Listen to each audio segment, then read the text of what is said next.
Buongiorno, benvenuti a Venice Design Week e a questo appuntamento particolare che è Instrumenta Design. E abbiamo qui con noi i relatori che accompagneranno in questo viaggio tra archeologia e design. Inviterei a parlare Alberta Facchi, che è direttrice del Museo Archeologico Nazionale di Adria ed prima è stata direttrice anche del Museo del Palazzo Grimani, lavora nel Polo Museale del Veneto e con lei abbiamo cominciato a lavorare qualche anno fa proprio su Venice Design Week e quindi vi racconterà un po' la nostra esperienza e poi introdurrà i relatori che la seguiranno. Prego. Grazie Lisa. Buongiorno a tutti, porto i saluti del direttore Daniele Ferrara, dottor Daniele Ferrara, che non è qui, però mi ha chiesto di salutare tutti voi. E quello che farò io oggi in realtà è quello di raccontare un po' come è nato questo incontro tra archeologia e design. Nel 2016, quindi sono già 4 anni che con Lisa Balasso si è incominciato a parlare e con Eugenio Farina si è incominciato a parlare di questo incontro tra ciò che è o sembra molto lontano e quello che è o sembra molto vicino, ossia l'archeologia da una parte e il design dall'altra, e di come si è sviluppato in questi anni. Presso il Museo Archeologico Nazionale di Adria nel 2017 e nel 2019 si sono svolte 2 mostre in cui erano stati accostati oggetti, nella prima edizione gioielli, nella seconda invece vetri, oggetti antichi di età etrusca e di età romana, di cui il Museo Archeologico Nazionale di Adria possiede una bellissima collezione, a produzioni di gioielli moderni, di designer moderni che avevano partecipato ad edizioni del concorso della Venice Design Week.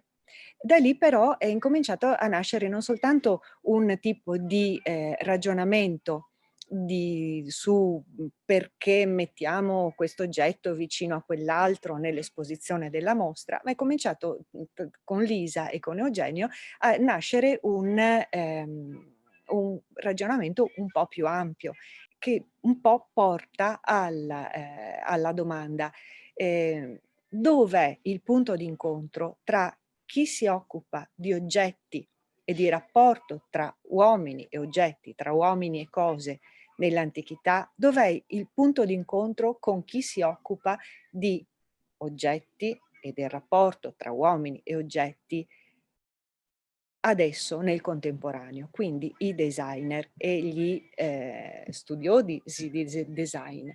Da qui è nato il concorso Instrumenta Design, che ha avuto una prima edizione nel 2018 e il concorso Instrumenta Design 2019, che adesso oggi andremo a premiare. Abbiamo qui con noi oggi, e quindi questo un po' per raccontarvi il perché di questo incontro oggi. Abbiamo quindi qui con noi oggi 3 pezzi da 90 direi, il professor Enrico Giannichedda, il professor Alessandro Greco e il professor Eugenio Farina. Io li introdurrò uno alla volta, quindi abbiamo cercato un po' di avere un ordine cronologico. Il professor Giannichedda si è spesso occupato anche di preistoria, quindi forse i ragionamenti che oggi ci presenterà hanno a che fare anche con proprio i primi manufatti prodotti dall'uomo, e sarà il nostro primo relatore. Una piccola biografia: il professor Giannichedda si occupa di archeologia della produzione. Nel 1996 esce il suo volume con Tiziano Mannoni, Archeologia della produzione, appunto. Una decina d'anni dopo esce un volume dal titolo significativo di Uomini e cose. Però il professor Gianni Chedda spazia, diciamo, anche, a lui piace anche giocare con quello che studia, si diverte, e quindi non è proprio questo un po' il suo spirito, ce lo raccontava anche prima. Diciamo che questo aspetto il fatto di riuscire a vedere un argomento sotto molti punti di vista è per esempio legato ad una delle sue ultime opere, che è un'opera in realtà letteraria, un romanzo quasi giallo, un romanzo in cui lui cerca di sfatare alcuni luoghi comuni. Ed è questo forse un punto che riusciremo a fare oggi, il cercare di sfatare alcuni luoghi comuni sull'archeologia, oppure sfatare alcuni luoghi comuni su quelli che sono gli oggetti contemporanei, il design contemporaneo. Vediamo come va la giornata. La parola a Enrico Gianni Chedda, che ringrazio. Grazie.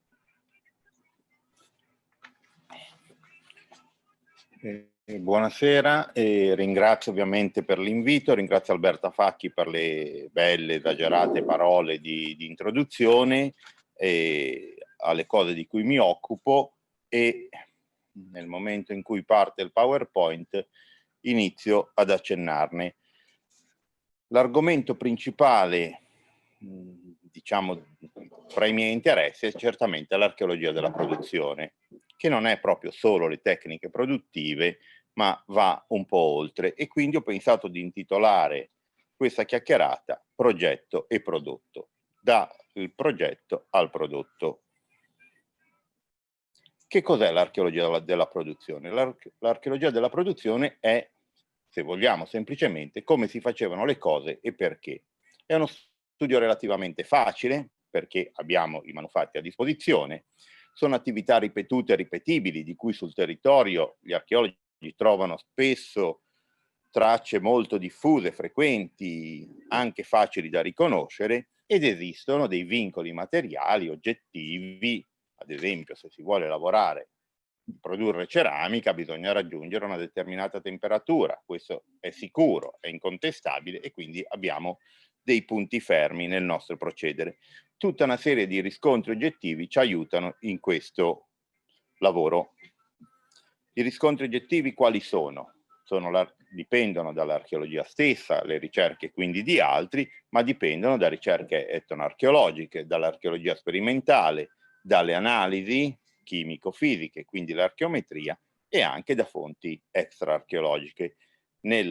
Nell'immagine proiettata vedete da un lato dei cosiddetti primitivi attuali, che lavorano con una tecnologia che potremmo definire neolitica, ma sono dei nostri contemporanei, e tutto a sinistra invece un'immagine tratta dall'enciclopedia di Diderot e d'Alembert, in cui si vede la fusione di una campana con una tecnica medievale che già all'epoca risultava diciamo antiquata.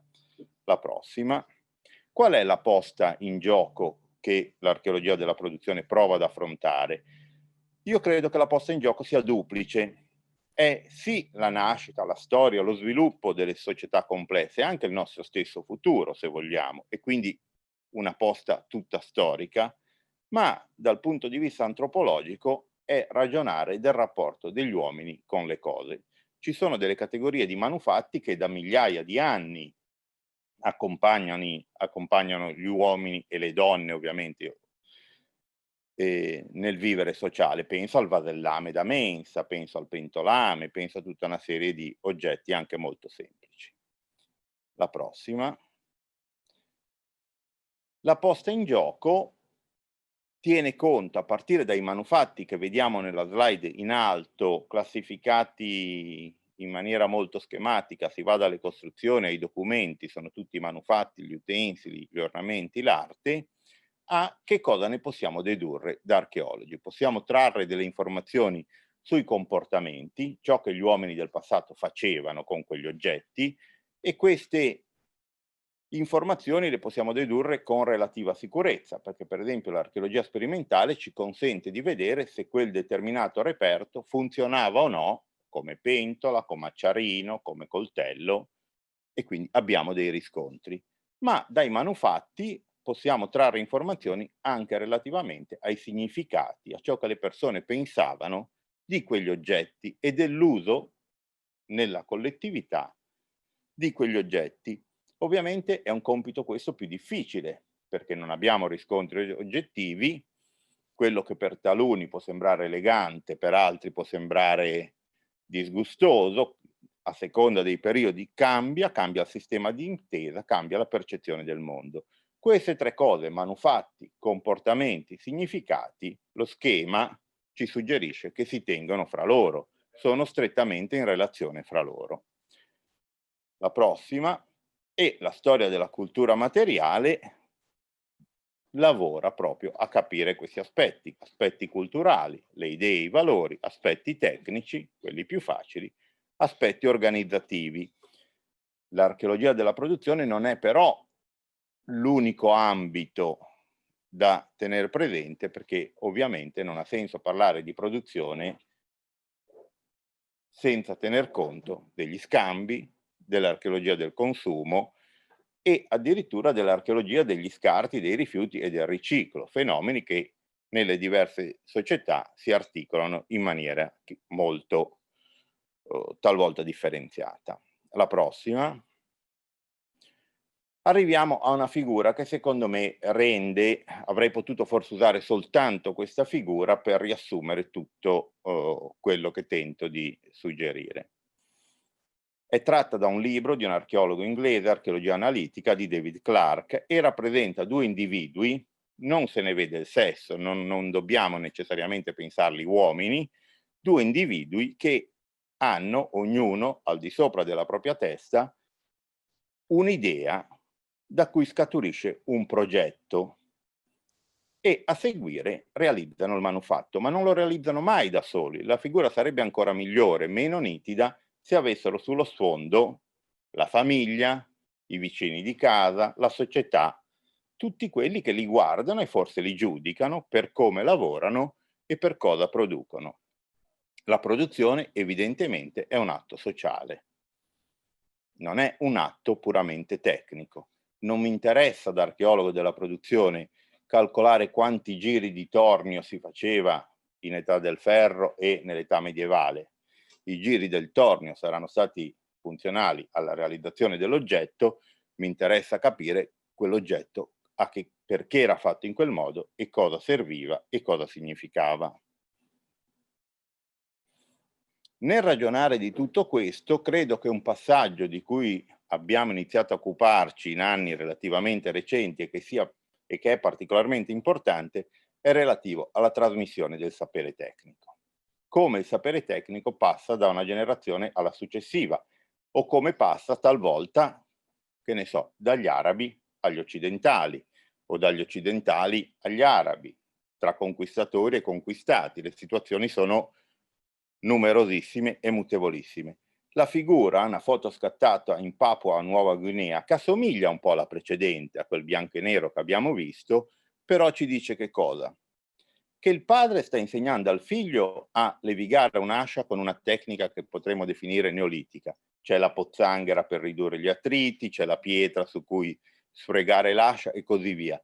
Ma al tempo stesso, quel contatto fra le due teste, che cosa ci dice? Almeno credo ci dica, che non gli insegna solo come realizzare l'ascia, ma gli insegna che quello è il modo giusto di fare l'ascia, che loro l'ascia l'hanno fatta sempre in quel modo lì e che in quel modo di procedere c'è un valore aggiunto. L'ascia si può fare anche in altri modi, se volessimo, però il ragazzino imparerà che come produzione sociale è caratteristica, non dico identitaria perché non mi piace come termine, ma è sicuramente un atto tradizionale efficace che corrisponde a un sapere consolidato, che non è detto che perduri per sempre, può perdersi. Sappiamo che molte tecniche antiche si sono perse, però nel passaggio di conoscenze c'è anche questo e dobbiamo tenerne conto.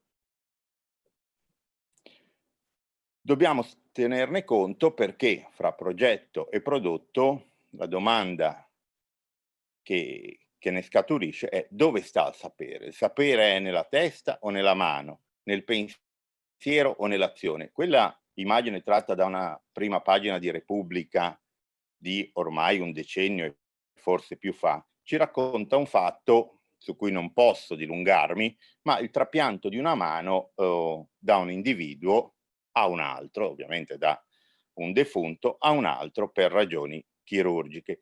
Un'operazione chirurgica non particolarmente complicata, ma che aveva colpito l'opinione pubblica. Perché? Perché la mano è un organo di relazione. Io mi ricordo una battuta, Bruno Vespa che intervista il chirurgo e gli dice: mi scusi, ma se lei avesse trapiantato la mano di un pianista, la persona saprebbe suonare? E il chirurgo lo guarda come dire, ma che no, non saprebbe suonare, perché ovviamente ci sono delle relazioni che non sono riducibili al funzionamento della mano. Poi qua si potrebbe tirarla veramente tantissimo in lungo, perché la persona a cui è stata trapiantata la mano era un borseggiatore, quindi lesto di mano e va bene, ma non mi dilungo. Aveva evidentemente un sapere professionale incorporato nella mano, ma non nel caso. Quanto sapere progettuale trova corrispondenza nel prodotto e quanto da archeologi possiamo dal prodotto risalire al sapere progettuale? L'oggetto si forma nelle mani dell'operatore oppure no? Oppure risponde solo a un'idea preesistente? Nella figura centrale vediamo che ho ridisegnato quello schemino di David Clark sostituendo ai due preistorici due vetrai medievali, perché la situazione non cambia neanche se avessimo due piccole industrie, la produzione rimane un atto sociale. Vado con gli esempi. Il primo è relativo a un oggetto molto semplice, tra virgolette, un'amigdala, e gli archeologi di fronte a questo oggetto, prodotto per decine di migliaia di anni, si sono chiesti perché simmetrico. Ce ne sono alcune amigdale che sono straordinariamente simmetriche, straordinariamente perfette dal punto di vista formale, per adattarsi al corpo, per garantire una migliore funzionalità o per una scelta estetica. L'amigdala raffigurata ha al proprio centro una conchiglia fossile. Evidentemente lo scheggiatore che non sapeva di quella presenza nella selce ha deciso di risparmiarla. Ha fatto una scelta che mette un po', che trascura un po' l'aspetto funzionalità per forse quella che potremmo chiamare un gusto, estetica, piacere di avere un qualcosa di diverso da tutti gli altri. La prossima. Capolavori dell'arte classica, sicuramente le ceramiche a vernice nera, le conosciamo, però le due che propongo che cosa ci mostrano? Che il rapporto forma-decoro forse non sempre è stato risolto, nonostante si tratti di capolavori, in maniera perfettamente coerente. Nella Chilix a sinistra la forma circolare corrisponde, se vogliamo, al decoro. Nella forma a destra, nella forma chiusa a destra, il mito viene raccontato con difficoltà su un vaso che nasce per altri scopi. La prossima. Altra questione in età classica su cui potremmo ragionare, le bottiglie tipo Ising 50, sono bottiglie che si ritrovano per un breve periodo in età romana, negli scavi di età romana, hanno la base quadrata. La risposta a questa scelta progettuale è stata talvolta quella di dire erano quadrate perché si potevano immagazzinare meglio, un po' come i cartoni del latte, non ci sono spazi vuoti. Allora mi verrebbe da dire, ma come mai i romani non hanno mai fatto le anfore quadrate, che lì avrebbero avuto la grande convenienza di procedere a migliori tecniche di immagazzinamento? Evidentemente il rapporto materiale, forma, funzione e decoro non rispondeva a delle esigenze pratiche, ma rispondeva a delle esigenze di gusto. Le bottiglie Ising 50 sono più fragili, più difficili da produrre, ma in piccola quantità servivano a veicolare probabilmente un messaggio, non a contenere o a trasferire beni in migliore quantità con più efficacia. La prossima. Questa serie di ceramiche basso medievali da un monastero medievale mi servono per dire che la storia di un qualsiasi prodotto non termina con l'uscita dalla fabbrica, con l'uscita dal laboratorio. In questo caso registriamo sui manufatti l'insoddisfazione sistematica degli acquirenti. Le monache di questo monastero avevano in dote e acquistavano ceramiche della migliore qualità possibile per l'epoca, ma evidentemente ne erano insoddisfatte perché ritenevano di doverle graffire tutte quelle che abbiamo rinvenuto nello scavo sistematicamente con le iniziali del loro nome, benché la regola cistercense dicesse di mettere in comune i propri beni nel refettorio. Quindi loro mettevano il vasellame in comune nel refettorio, ma lo siglavano perché ognuno avesse il suo, a dimostrazione che erano in qualche misura, tra virgolette, insoddisfatte del prodotto che avevano. La successiva ci mostra un aspetto della vita possibile dei manufatti ancora differente. La Repubblica di Genova che cosa fa quando importa olio e vino dalle riviere o dalla Sicilia, dal meridione? Lo misura, lo quantifica e decide di farlo stabilendo delle norme di legge, realizzando delle misure campione in bronzo in maniera che siano inalterabili, collocandole nella cattedrale perché siano anche, diciamo, sacralizzate. Le misure sono sacre. Quando siamo andati a studiarle abbiamo visto che se si guarda dentro a queste misure, tra virgolette, sacre, inalterabili, sono state tutte scalpellate sistematicamente per renderle un po' più capienti, perché in questa maniera la Repubblica ogni volta che pesava imbrogliava un po' quello che si era presentato magari con la nave di cereali al porto. Quello indietro non poteva tornare e il gioco era ottenuto, quindi i manufatti, gli oggetti sono agenti attivi, agiscono nel sociale, in questo caso addirittura imbrogliando gli altri, consapevolezze diverse, saperi diversi che entrano in gioco. Vado verso le conclusioni. Nulla è funzionale al 100%. Sarebbe molto bello per gli archeologi della produzione se gli oggetti che studiamo fossero solo funzionali, perché si tratterebbe di farne delle repliche sperimentali e vedere quanto bene funzionano. Invece gli oggetti hanno anche sempre dei significati e così via. Gli oggetti inglobano quello che, tra virgolette, ho indicato come lavoro inutile. I decori sono inutili, tra virgolette, ma sono utilissimi per raccontare chi siamo e così via, cose che sappiamo. Dobbiamo tenere conto, quando ci occupiamo di questi aspetti, io credo, di tutte le cose elencate e forse altre che ho dimenticato. Il materiale, certamente, la forma, i caratteri accessori, la collocazione, le conoscenze, il sistema che definisce regole e comportamenti, il tema complesso che non affronto del rapporto fra tradizione che perdura e innovazione che subentra. Alla prossima.